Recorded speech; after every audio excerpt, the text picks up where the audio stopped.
জীবনে কিন্তু সরস্বতী পুজো খুবই বিশেষ দিন। পুলিশি প্রহরায় পুজো না করা ভালো। এটা কলকাতা।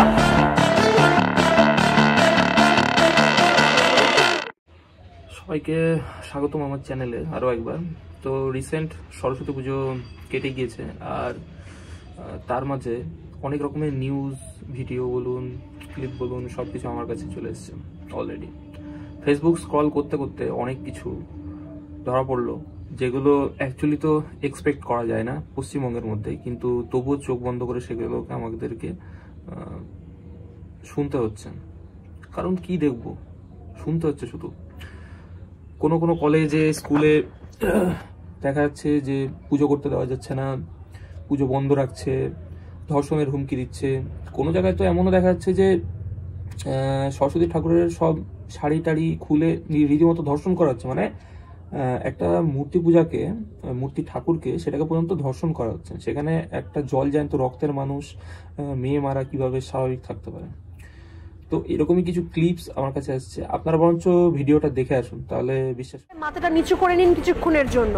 হঠাৎ সকালবেলা ভোরবেলা আমরা বেরিয়ে ঠাকুর দেখতে এসে আমরা এই জিনিসটা দেখলাম। ঠাকুরকে পুরো, ঠাকুরের গায়ে কোনো রকম বস্ত্র নেই, আর চারিদিকে কামড়ানোর দাগ। এই দেখুন, চারিদিকে কামড়ানোর দাগ। তাহলে চারিদিকে কামড়া, দেখুন দেবী ঘট টট কিছু কিছু কিছু নেই, সব ভাঙাচোরা হয়ে গেছে। কোন রাজ্যে আমরা বাস করছি চিন্তা করুন।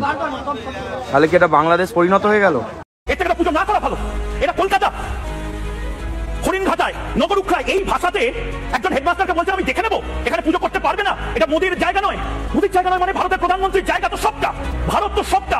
সেখানে সরস্বতী পুজো প্রতি ইঞ্চিতে ইঞ্চিতে হবে। মিনমিনা মিডিয়া এগুলো বলেনি বলে আজ মিনমিনা মিডিয়াকে লোকে বয়কট করছে। চিত্তরঞ্জন কলেজে সরস্বতী পুজো করতে দেওয়া হচ্ছে না, তা নিয়ে বাধার সম্মুখীন। যোগেশচন্দ্র ল কলেজে থ্রেট দেওয়া হচ্ছে, ধর্ষণের হুমকি দেওয়া হচ্ছে। মুখ্যমন্ত্রী মমতা বন্দ্যোপাধ্যায়ের কলেজ যোগেশচন্দ্র কলেজ, সেখানে সরস্বতী পুজো হচ্ছে না। ভাবুন অনেক সেকুলার পুজো কিভাবে চলছে। আমরা জানি শিক্ষার্থীদের জীবনে কিন্তু সরস্বতী পুজো খুবই বিশেষ দিন। পুলিশি প্রহরায় সেই পুজো হচ্ছে।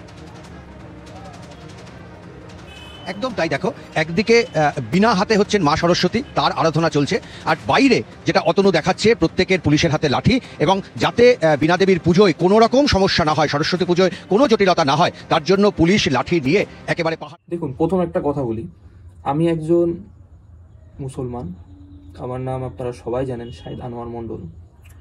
আর আমার জন্ম 1997 মুর্শিদাবাদে, কিন্তু আমি থাকি চাকদাতে, নদিয়ার চাকদা, যেখানে মুসলমান আছে, কিন্তু আমি যেখানে থাকি সেটা পুরোটা হিন্দু এরিয়া। ছোটবেলা থেকে এখানেই মানুষ, এখানকার জল বাতাস খেয়েই মানুষ হয়েছি। তো এখানকার আবহাওয়া সম্পর্কে আমার যতটুকু ধারণা, যে একটা মানুষ কিরকম, তার ব্যবহার কিরকম, তার আচার আচরণ কিরকম হতে পারে, আমার থেকে বেটার আই থিঙ্ক কোনো অন্য বাইরেকার মানুষ জানবে না। যেহেতু আমি একজন মুসলমান, কিন্তু বড় হয়েছি হিন্দুদের মাঝে। আমি আমার যে আগের ভিডিওগুলো দেখেছেন, সেখানে দেখেছেন যে আমি পুজো অর্চনা কতটা কতটা মানি। কারণ আমার বিশ্বাস, আমি যেটা মানি, যেটা আমাকে ছোটবেলা থেকে আমার মা শিখিয়েছে, যে অন্য কোনো ধর্মকে রেসপেক্ট করা কতটা জরুরি। কারণ আমাদের কোরআনে, মুসলমানদের কোরআনে কোনো জায়গাতে উল্লেখ নেই যে আপনি অন্য কোনো ধর্মকে রেসপেক্ট করবেন না। কোনো জায়গাতে লেখা নেই। আপনাদের ধর্মের যেরকম লেখা নেই যে মুসলমান বা খ্রিস্টানদের আপনারা অত্যাচার করতে পারবেন না, তেমন আমাদেরও লেখা আছে। কিন্তু আমি জানি না যে কোথাকার মানুষ এসে এইগুলো করছে, যে মূর্তি পূজা করা যাবে না, তারপরে ধর্ষণ, শাড়ি খুলে একটা মূর্তি ঠাকুরকে ধর্ষণ, এগুলো মানে বাংলাদেশ হওয়ার লক্ষণ। কারণ ওই একটা দেশে আছে যেখানকার মানুষ পারে এরকম শিক্ষাদান করতে নিজের মুসলমান ভাই বোনদের। ভাই, কোথায় লেখা আছে রে ভাই যে মূর্তি পূজা করতে দেওয়া যাবে না, অন্য ধর্মকে আঘাত পৌঁছাবে? কোথায় লেখা আছে? কে লিখেছে শুনি একটু? কোন বইয়ে লেখা আছে, কোন গ্রন্থে? একটু শুনি আমি। আমার মা, এই আপনারা যে পুজো করেন, সে ঠাকুর বানায়, চাইলে আমি পরে না ভিডিও করে দেখিয়ে দেবো। ওতে আমাদের পেট চালাই, আমরা পেট চালাই, ওগুলো বানিয়ে বিক্রি করে পেট চালাই আমরা। আর কিছু বলবেন? আমি নিজে মুসলমান, আমার ফ্যামিলি ওই ঠাকুর বানিয়ে পেট চালায়। হ্যাঁ, এটা ঠিক, মুসলমানরা মূর্তি পূজা করতে পারবে না, তার মানে এই না যে অন্যের গিয়ে ক্ষতি করবে, ভাঙবে, মুন্ডু ভেঙে দেবে। এটা কোথাও লেখা নেই।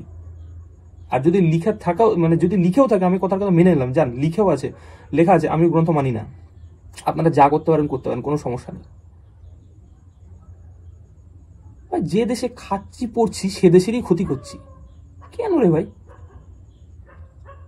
আমাদের মুসলমানের কত পার্সেন্ট ভারতে আছে? সব হিন্দুরা যদি এক জায়গায় হয় না, আমরা এমনি মানে ছাইবস হয়ে যাবো এক সেকেন্ডে। ধর্ম নিয়ে মারামারি জন্ম থেকে শুনে এসছি, হিন্দু মুসলমান মারামারি, হিন্দু মুসলমান মারামারি। ইয়ার কি জায়গা হয়ে গেছে নাকি রে ভাই? সবকিছুর একটা তো লিমিট থাকে, লিমিট ক্রস করলে তো শেষ।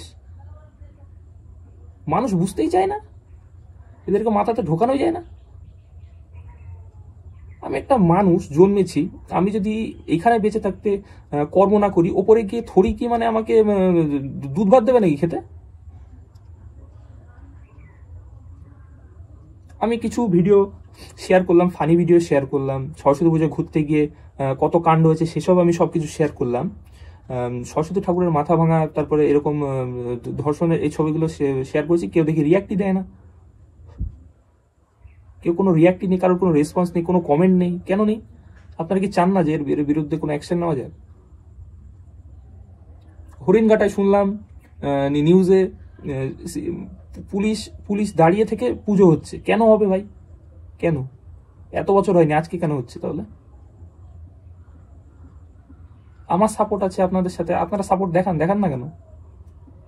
পারলে ভিডিওটা শেয়ার করুন পারলে। কোথাকার মুসলমান রে ভাই? আমিও তো একটা মুসলমান রে। বুঝতে আমার কথা একবার ভাবুন তো। আমি ছোটবেলায় আমার বাড়িতে সরস্বতী পুজো পর্যন্ত হয়েছে। রেসপেক্ট করা কোনো খারাপ কাজ না। কে বলেছে রেসপেক্ট করতে না? কে বলেছে? কেউ বলেছে ঠাকুর দেখলে ভেঙে দেওয়া, ধর্ষণ করবা, মুন্ডু ভেঙে দেওয়া বলেছে কেউ? কোন গ্রন্থে লেখা আছে? ওই গ্রন্থ ছিঁড়ে ফেলে দাও, ওটা কোনো ইসলামের বই হতে পারে না, আমি তো মানি না। আর কি পেয়ে গেছে পুরো দেশটা? এটা শেয়ার করুন পারলে, ছড়িয়ে দিন পুরো, তাহলে বুঝতে পারবে মানুষ।